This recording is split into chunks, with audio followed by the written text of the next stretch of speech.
With YouTube, is our main source of income. It's what we do for a job now. So it's changed from doing stage shows to now creating content for what is like the whole world really to see. We saw something that there was demand for that no one had thought of yet, and we just went for it.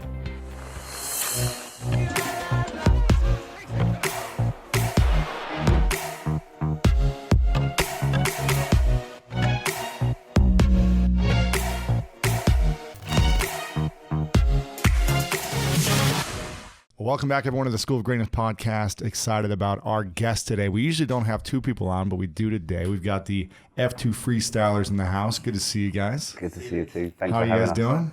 Really good, man. Really Yeah? good. This is such a cool room, by It's the so way. cool. Yeah, it's not bad, right? Yeah. We just redesigned this, so we're trying to make the studio of greatness inspirational for people who come in here. You've done it. Well, look at the Hall of Fame. I mean, Right? look at Yeah. the images there. We'll get you on there soon. After this, we'll get some good photos and get you up there. But I'm excited you guys are here, and I'm an American football player, the real football, right? I'm just teasing. We don't want to start on that. We don't want to start on that. No. I'm just teasing. You guys are doing the in America it's called soccer, but it's called football in the UK and everywhere else in the world.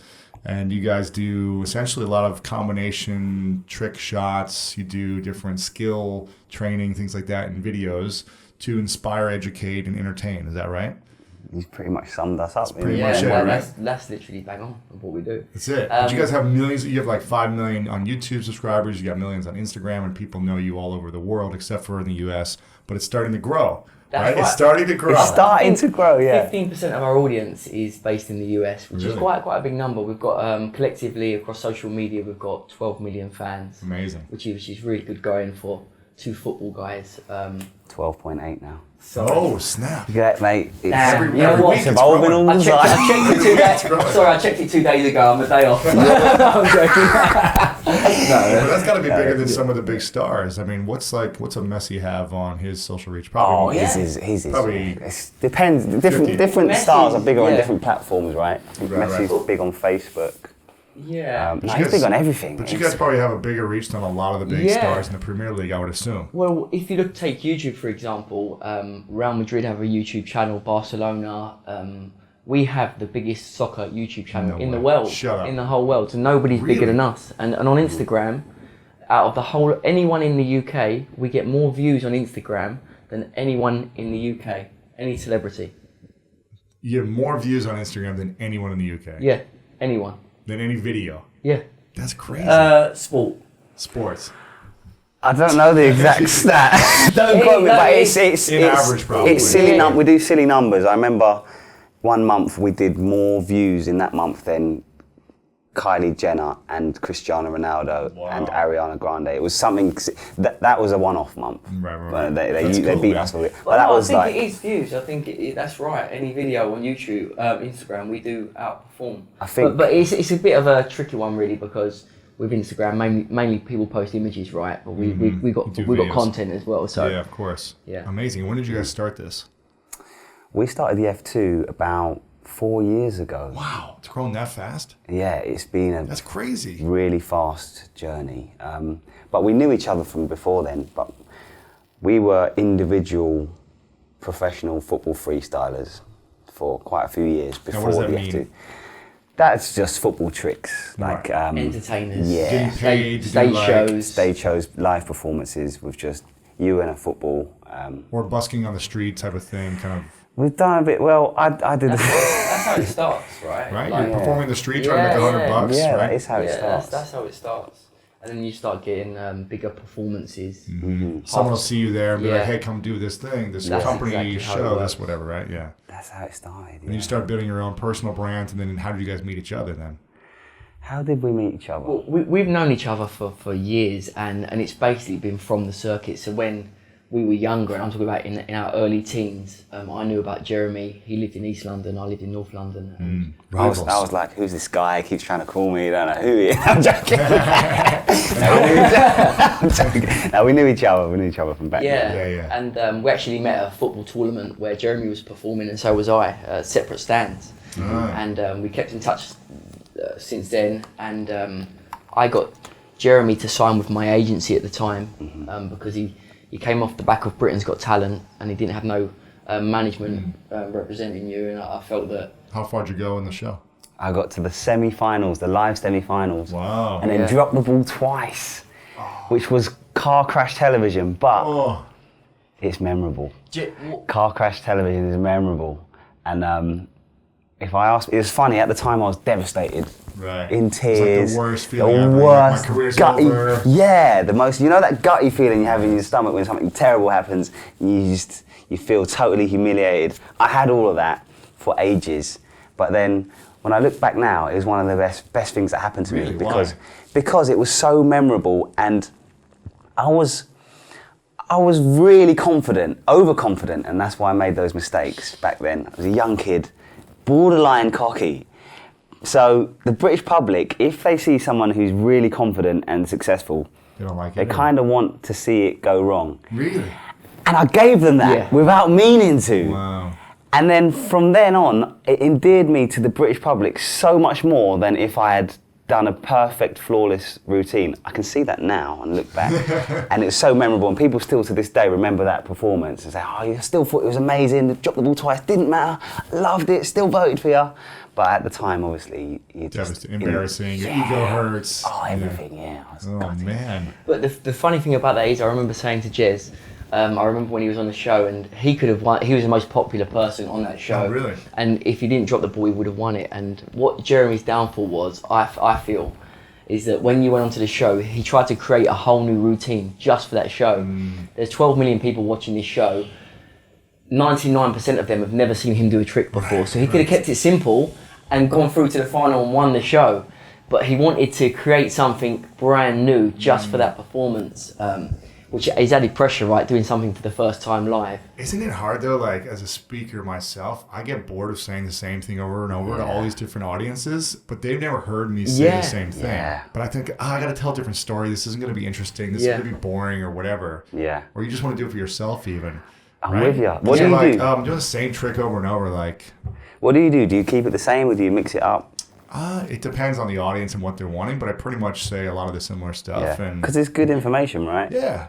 And then a lot of them haven't heard it. So again, it's like you got to do what got you there. Yeah. You know? I agree. But if you only had a coach then, if you only that's what I was thinking. If I had a mentor back then, someone who'd give me that wise little bit of advice, the F2 wouldn't have been born. That's true. If you had won, what would have happened? I probably would have been. How much? Do you know what? I don't know. I'd like to think that we would have still come together as the F2 because even with me messing up and not winning, we were still the two most successful freestylers in the world on our individual paths. You were. And it just so happened that we lived 28 miles from each other. We got along really, really well. We stayed in touch. And we were on a lot of the same jobs together as individuals. And then we started to do little bits in synchrony together when we didn't have to. We were on the jobs as individuals, right? But we were like, let's step this up and let's do this at the same time. And the response to it was incredible. Choreographed, yeah. Yeah, basically, there was loads of people at that time. When we first started freestyle, there wasn't many people about at all doing what we do. Choreographed. You're not even choreographed before that, just performing. And then years went by and more people got into it. They saw what we were doing and copied that kind of format and practiced all day long. So the demand, how can I put this? Basically, personally, I felt that freestyle had been seen as individually. It's still going on now. It's a bit controversial me saying that, but I thought it'd been seen and done as for individuals. A bit like The Hills when it came out. It was like, wow, what is this new thing? Reality TV. And then now everyone's doing it and it's a bit oversaturated. And it's oversaturated and people expect to be amazed. So if you're doing the same thing as someone else is doing, it's like you gotta one up it, right? And that's exactly it. And then we thought, but then we thought about how do we evolve what we basically started, and a double act choreograph in sync to music was the way to do that. Nobody's done that before. It's never been seen before. Now you're gonna need what you got at Universal with the water and the heat. Yeah, you got to up it. You got to up it. Yeah, right? but that's what you constantly have to do, don't you? Because It's true. So we had a clear vision of what we wanted to do as the next step. We'd already got to the top as individuals. We were the most successful individual freestylers, earning the most money, How much getting can the an most individual jobs. freestyler make today, or even 4 What were years we ago? earning back then? You were earning more than me, I remember that. You were doing really, really well. You make like it depends, six you can- figures, like No. 50 grand No, it's more like for the year. you'd do a commercial and you'd get a buyout, Oh, right, and right. you'd get like 20 grand maybe from and that's But that's a bit if like you get a modelling. commercial. Yeah, I got you. That So it type might of have thing. some good months Yeah. and bad months. And then you do regular PAs and you might get a grand for a PA and Right. you're doing a Yeah. few of them a week, that type of money. I think my best year as an individual freestyler, looking back on it, was about 80k, which not is bad. which is not Living not your dream. bad. Like, and I thought that was like an incredible year. I was super busy. It was a World Cup year. Wow. That's as an individual freestyler with just stage show performing as your income. So you have to kind of be in that place to earn the money performing. Right. But now as a tandem, the financial potential is unlimited, Well, seems like. yeah, well, it's not really performing anymore. See, It's content now, right? It's content. So with YouTube, it is our main source of income. Crazy. It's what we do for a job now. So it's changed from doing stage shows to now creating content for what is like the whole world, really. To see. Amazing. You have the largest soccer channel on YouTube, right? And how often do you post content there? On YouTube 3 times a week, 3 times a week, across all social, every single day. of course. Yeah. Every single day. And how do you come up with new content for YouTube? Is it always, Great question. And that's the key, really. That is the key. To being successful. So you've got millions of people. I know soccer's not the biggest sport in the US, but in the But world, worldwide, it's one of the, it's it's the biggest next to it's- cricket, I think, right? Or what is? It's the one top of in the one of world. top. Is it the number one sport in the Yeah, world? yeah. So what that means is you've got more people playing football than any other sport in the crazy. world. And this new social media boom means that so many millions of kids now, they want to be YouTubers. So they're all trying to think of soccer ideas for videos that haven't been done before. So the job that we have is thinking of things that the rest of the millions of people around the world haven't thought of yet. We're pretty good at it. There's always some kid Touch who's like wood. trying something crazy, right? Yeah. And we've got a long list, it's just in iPhone notes, a really long list of video ideas that we both come up with. Sometimes he might text me, might WhatsApp me at 2 in the morning, Jez, got this amazing video idea, it'll go totally viral. And I know when he says that, he's right. So I Not get every the time, phone, write it in the list, and then go back to sleep. And the list is growing quicker than we're ticking them off, so that's good. Hopefully we won't stop coming up with fresh ideas, but I don't think we will. He's got a really creative mind, I've got a creative mind, and together, And your talent is. it's a devastating combination. That's great, man. Wow. Devastating. You give yourself devastating. If he's involved, I'll give it. yeah. Now, did either Yeah. of you play professionally? Not professionally, no, only semi-professional. Semi-professional. Yeah. What does that mean? Did you get paid or no? Yeah, we got paid. Well, it's my job. Jeremy was actually at Arsenal youths. What happened? They didn't think I was good enough. They were probably right at the time, to be fair to them. Like, he's too cocky. Maybe. No, they said, they said, on the ball, you are amazing. Off the ball, your understanding of the game's not quite good enough. And that was true, to be honest. And I think that comes back down to the humble beginnings where we came from. You know, like my dad wasn't a football coach or in the game with any sort of influence or power. I didn't join a team until I was 12 years old. Wow. So I didn't really have that coaching from a young age. So I was raw. I was a bit of a street player, just raw talent, but not the understanding of the sweet science of football. You'll get, if there's any boxers that watch, they'll be like, why is he taking our phrase and using it for soccer? But yeah, I mean, the kids at the pro club academies, they're getting coached from, how young would you say, Bill? 5 and 6, they're getting coached from a ridiculous age. I mean, in the UK now, you can start up children's soccer camps at 3 years old. What? I mean, yeah. You ever walk then? No, yes, mini tots they call it, and it's just Crazy. What do you do with them? Yeah, they basically just get a pitch, give them the ball, and introduce them to a soccer ball. Yeah. But it's incredible. To be honest, I think that I've got a son that's 2 years old. I would take him to the soccer camp to introduce him. Yeah. Wow. I would do that. I would be one of them keen parents that does that. Sure. Yeah. Sure. Do you know the funny thing is, YouTube didn't really exist back then so much. It was really new. I think it just come out. Right. It wasn't like it is now. So if YouTube was around back then, maybe I would have typed in the search coaching points, like movement off the ball, and tried to get coaching where I didn't have a real life coach. Tried to learn that way. So maybe those kids who don't have so much opportunity in this generation, they've got more access to information through social media that didn't exist before. I definitely would agree with that. I think things have evolved so quickly since YouTube came about. Like, if you take football freestyle, for instance, kids are seeing what you do because it's accessible to them, and they're learning them skills at half your age because they can see they're physically possible. There's tutorials on them. So things have evolved so much more fastly since YouTube came about. And So crazy. So it's a good point.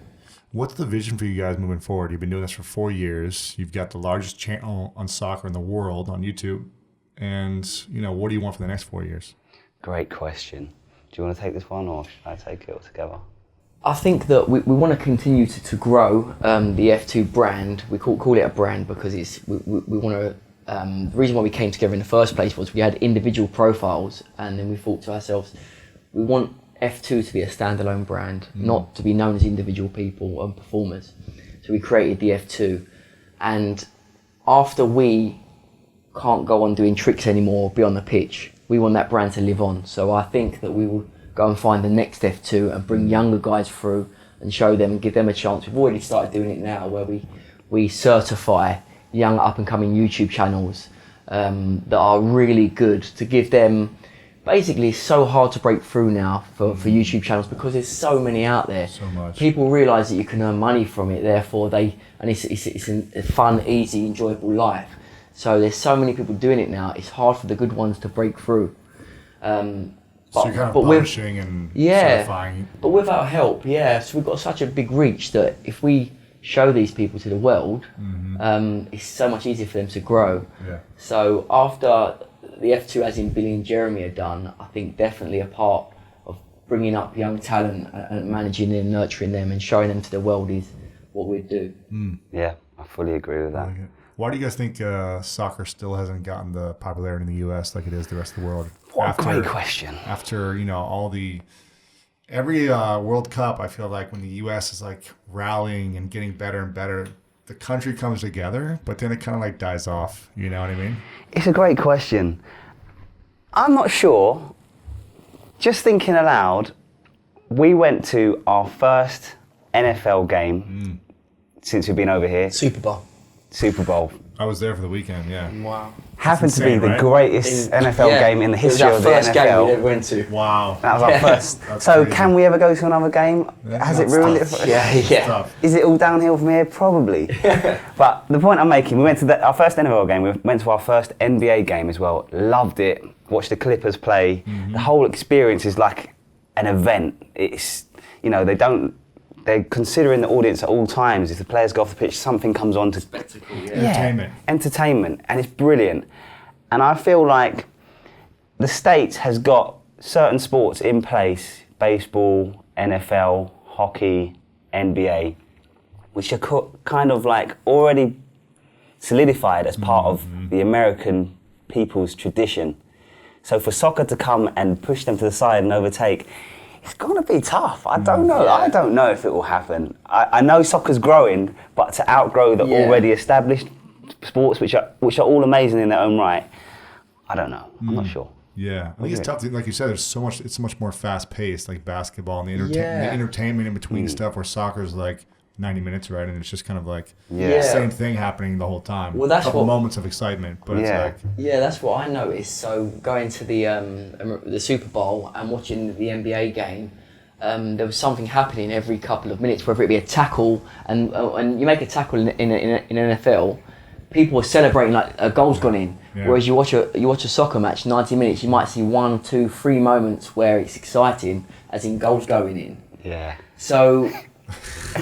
Right. But you gotta have an appreciation for the game, right? That's if you love soccer, you can appreciate like touches and movements, but it's hard to convert someone that's used to seeing like goal or entertainment really quickly to understanding the beauty of football, soccer. You know, I used to play football, before I started playing American football when I was 15. And I played soccer my whole life growing up when I was 5 until 15. And I was on, the youth select teams in Ohio and stuff like that, and did the traveling teams.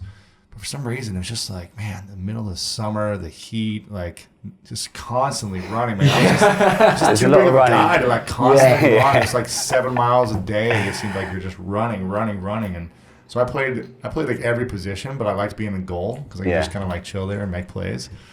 Plus, you're a giant. Right, yeah. I was just like diving and catching everything. That's an interesting point, though, about like the growth of soccer in the US. In the UK, it's the perfect weather conditions to play. True. So that could have a factor in it. True, because it's cooler, right? Yeah, it's cooler. It's raining. It's perfect weather.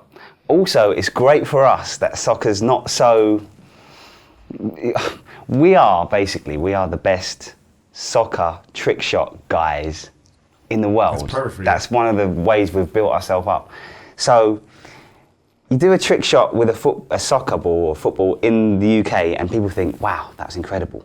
You do it in the States and people are like, oh my God, did you see what they just did? Yeah. They didn't throw it, they kicked it and it went in the target. Yeah. Because you guys do a lot of trick shots too, right? We do a lot of trick shots. Have you done stuff with, who are they, Legendary Shots? Have you done stuff with them? We haven't collaborated with them yet. You know who they are though?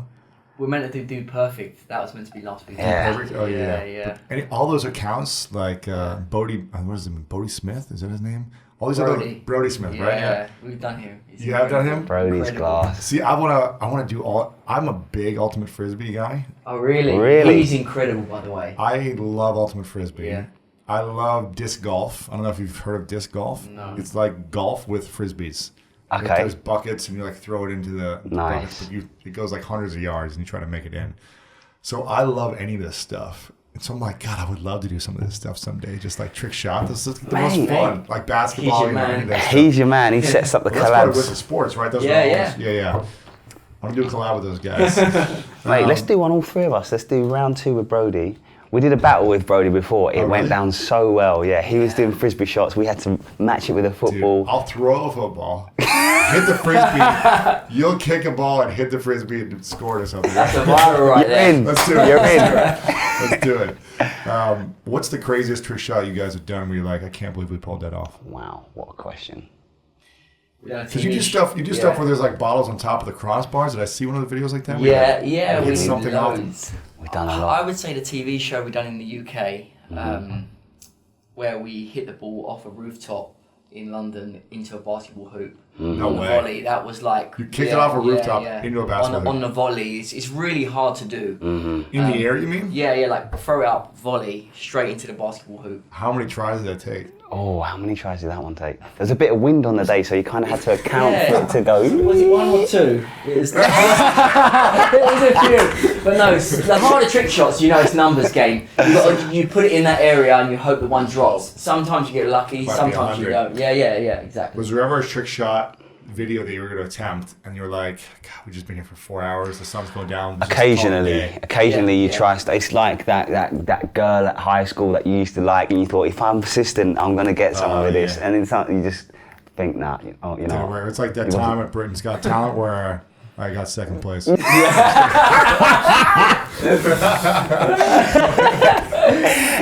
Oh, man. But it's rare. Normally we know our abilities and we know our limits. Yeah. So if we're trying a shot, we fully believe, kind of know that we can do it. Yeah. It always brings it back to the girl in high school. I don't think you can let it go. Yeah, right? You can't let it go. Mate. Is she married with 2 kids? Yeah. Let me text her now. Let me dip back in. Hello, man. Yeah. What's been the greatest moment for you guys with people you've met, who you've inspired? What is the thing that someone said to you that's shaped their life because of what you're doing, or is there a moment you can remember about this? Well, there's many examples. it's just overwhelming. One thing that stands out for me was we were working in Brighton, south of England. I've been to Brighton. Yeah, it's a nice the Rock place. Beach. Yeah. And The big Indian temple or whatever. This thing's nice. Yeah, like hippified, but it's nice. Yeah, but it's I cool. laid in the grass there. It's Did nice. you? Yeah, of course. Yeah. Bit of grounding. Get away from the city. Yeah. Sunshine. Yeah. Anyways. So we were filming there, and we went back to our hotel afterwards, and we just got out of the taxi, and there was a family walking up the street. They must have been on holiday there, and the young boy saw us, and like I looked at him and gave him a nod, and then he started walking towards us with his family, and by the time he got to us, he was literally in floods of tears, where he couldn't believe that he had met us. So we like signed a football for him, and I got a Rascal tracksuit sent through to him, and just to see the fact of what we meant to that child was like, it was truly incredible that we could mean that much to somebody, for them to physically cry of emotion. And that for me just put it in perspective of how much we've achieved and how far we've gone. It's just incredible.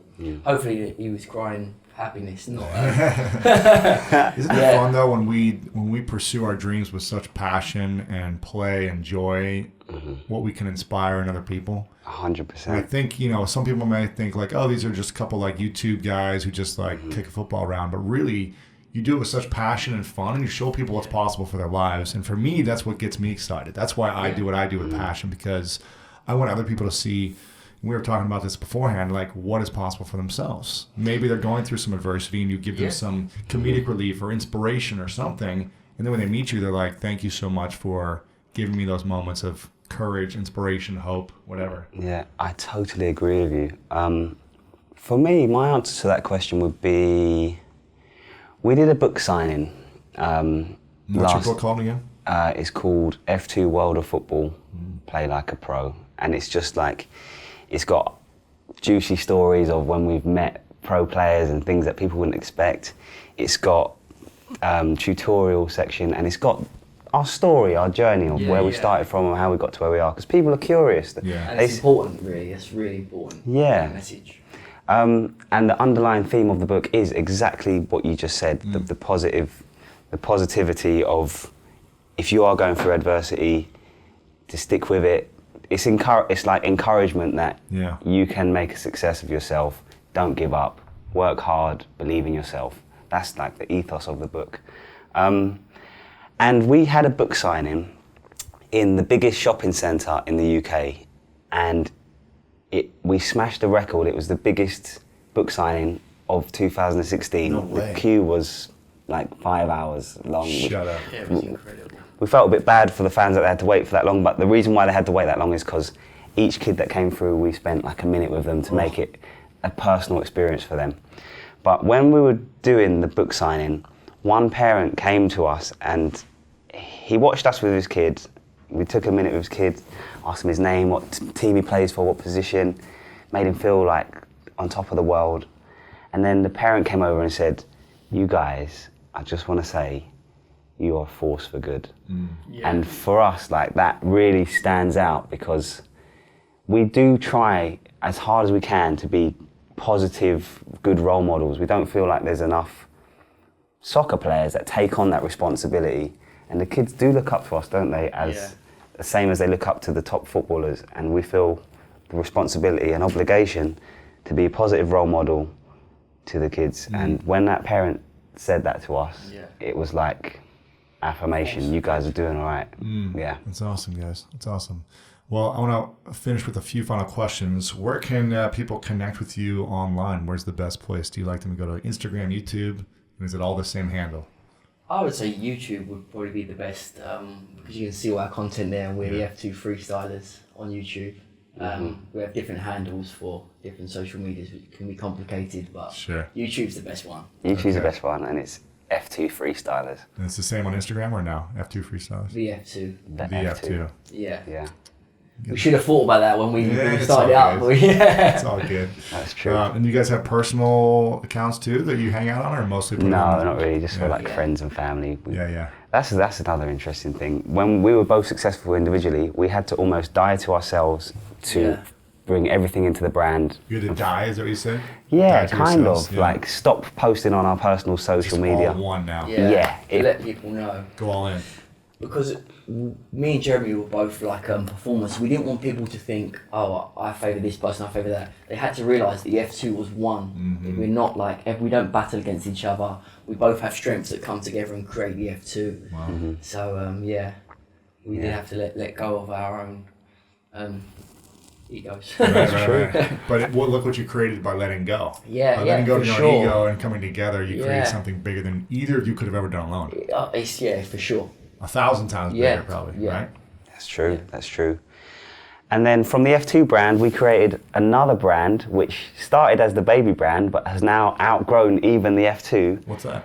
And that is Rascal Clothing. That's our clothing range. So your clothing line is It's bigger. bigger than F2 Not in terms of social media, but in terms of a business. in terms of revenue and sales. Yeah. You're making more of the clothing line than on the YouTube stuff. Yeah. Which is incredible. Crazy. And when did you guys launch that? So we launched it 3 years ago. Basically, when Jeremy was performing, when we first started the F2, Jeremy would wear, he got these pants tapered at the bottom like dancers do. So you have the looseness above the knee in the quad area, and then you don't have anything impeding you around the ankle area, so you've got the movement still. And we loved them, and we need to make tracksuits like this for when we're performing, so we did. People were like, we want this. Yeah, where'd you get them from? Where'd you get them from? And then we said, we've got to make a brand out of this. Do we call it the F2? If we call it the F2 and the F2 starts to go downhill or our brand dies, does the clothing brand die? We want it to be a standalone brand in its own right. So we come up with the name Rascal on the plane back from a job from Dubai. Yeah. That's a hard part of a business, by the way, coming up with a name. Yeah. man. It took us a few days and we were just having calls. Yeah. What about just saying words, random words? And then Bill said Rascal, and then I was like, that's it. Yeah. So, got it. so the moment I got off You just the, kept saying Rascal. Yeah. It works. It works. Yeah, So Rascal. the moment we got off the plane, I remember I'd done the checks for Rascal, and there was a rascalclothing.co.uk. There wasn't a rascalclothing.com. There wasn't a registered trademark for Rascal Clothing.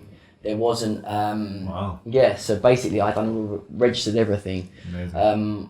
I waited for rascalclothing.co.uk. It was a dying brand, and eventually they let the website run out. Sure. It wasn't selling anything, and I flew over to Turkey. Didn't know nothing about clothing companies. I researched that's the best cotton manufacturer. Flew over there with the tracksuits. Went to 5 different factories, and I said, I'm not leaving until you supply me samples. Wow. And I'm ready to invest by the time I leave here in the best sample. Wow. And literally placed our first order, which was £40,000. And the first day of launching, we made that back within hours. Unbelievable. Like that, on the very first day. In fact, we sold out within the first week of our first order. Then we had to wait 6 weeks for the next isn't that batch the to come worst? in. It's the worst because we could have trebled that investment. know. But this is a learning curve, and Yeah. it's incredible. Now we're in 40 stores in the UK. The first year we sold 38,000 items of clothing. It's like really good going. Thank you. Congrats. For just us two starting it up on our own to be able to grow it like that. Now we have amazing. 4 members of staff now full time. Yeah. It's an incredible achievement. And from a business point of view, we believe one of the main reasons why Rascal has been so successful is that we've built up a massive following on social media, which nearly every business wants to because it only helps business. But we could have just brought out t-shirts with F2 logo on it or pictures of our face with no USP, and they would have still sold. But we thought, no, we're going to come up with a USP, which is the unique fit and design of every item in our range. Add that USP to the humongous following, and that comes back to the devastating combination. I love it. The funny thing is with Rascal is I really see that as our baby. I mean, with the F2, obviously that's our baby and that's our main love. But the thing is, that's our talent. So you can kind of see that if you put your mind to it, what I can see and you can see that if we put our mind to it, we can achieve that because you can do it with your own talent. But with a clothing company that you have no idea about, it's kind of like you have to research it. So to make a success out of something that you haven't got a talent in is like, it really means a lot to us. Yeah. Sure. It's amazing. And with both F2 and Rascal, we saw a niche, we saw something that there was demand for that no one had thought of yet, and we just went for it. And that can go across the board. Any business idea, try and look for a demand, a niche, a gap in the market that needs to be filled, and think of it before anyone else does, because ideas and execution of ideas makes millions. So that's it really. That's our advice on the business side. Love it, love it. And where can we get the check out the brand? Rascalclothing.com, is that what it said? Yeah, that's awesome. right. Yeah. Thank you. Yeah. Thanks, awesome. Alex. Thank you. Put it there. Thanks for that plug. Okay, last couple questions. This is, you'll both answer this one. This is called the 3 truths, and everyone answers this at the end. Okay. So if this is the last day for you on Earth, many years from now, and you get to share 3 final thoughts to the world. Wow. You've done so many pieces of content, videos, you've spoken everywhere you want to speak, you've written books, but you only get to say 3 final things, 3 lessons or the truths that you would share with the world. And this is all they can remember you by. What would those 3 truths be? And we'll start with you, Billy. Wow. That might just be the best question I've ever heard. Can you start with yours? Either one. All right, 3 truths. He's got to redeem himself from dropping the ball. So Okay. The first one I'd say is live your life in a way that when you're 80 years old and you look back, you won't regret. You won't have regrets. Because they did a survey and there was 100 elderly people on their deathbeds, and they asked them, what's your biggest regret in life? And every single one of them gave different answers, but they were also the same answer. And it wasn't something that they did in their life, it was something that they didn't do. So that would be my first one. Second one would be... I'll do the second one. Okay. So we'll balance it so you can think about the second one. Okay. This is good. this is the first one for you. Yeah, this is the first one for me. I would say, I don't know, nobody knows how life works, right? But what I've discovered and what I feel is that if you are a good person and you do good things, you create your own luck. So what I would say is be the best person you can be, the nicer you can be, and the more you can offer the world, the more the world will offer you. That's my first one. And that's true, that's really what I feel. That's great. Okay, number 2. Number 2, I would say be aware of the power of helping others.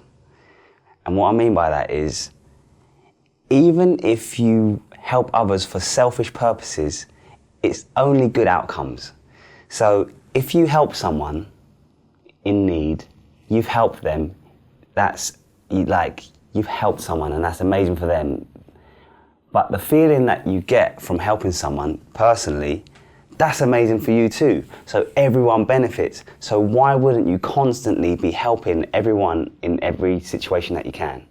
That would be my second one. It's a good one. Okay. Nice. My second one would be to take people's advice, but don't let them steer your careers.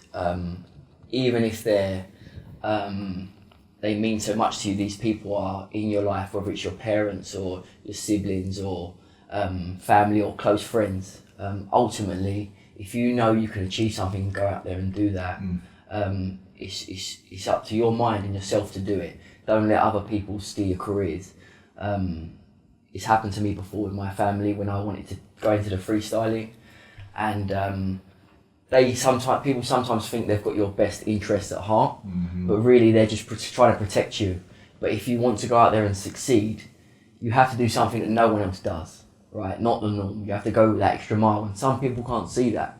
So don't let other people steer your careers just because they think it's right. If you think you can go out there and get something, you can go out there and get something. I like it. Okay, and number 3. Number 3, I would say, ask yourself questions like this all the time. For example, so many people go through life and they never stop to ask themselves big, deep and meaningful questions like what you're probably the best on the planet at. For example, what is my biggest passion in life? What gives me the most satisfaction? And from that, you can work from that. like once you realise your biggest passion in life, you can see if you can put together a strategy and an action plan of how you can either make a career of that, or if it's not going to be lucrative and it might have to be a hobby, and you fund your greatest passion by doing something that isn't your greatest passion, but it facilitates you doing your greatest passion. What I'm trying to say is, whatever your greatest passion is, do not go through your life without doing it either as a career or a hobby. That's it. That was good.